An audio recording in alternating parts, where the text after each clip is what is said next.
In front of me is iPhone 17 and today I would like to show you how you can change default apps.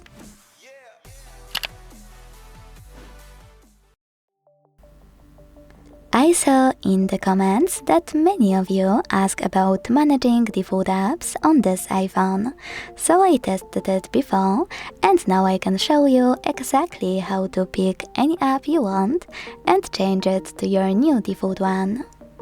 Begin by downloading your new app or apps, in my case, Firefox browser. With your app ready, you can enter Settings and scroll all the way down right away. This way you can access apps at the very bottom. Now click on Default Apps at the top and select one of those sections you want to manage. As I mentioned before, I want to change my browser, so I have to tap on Browser app here, tap on Firefox and go back. And when I do that, as you can see, my default app has changed.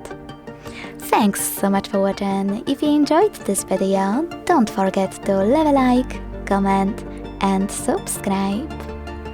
Bye!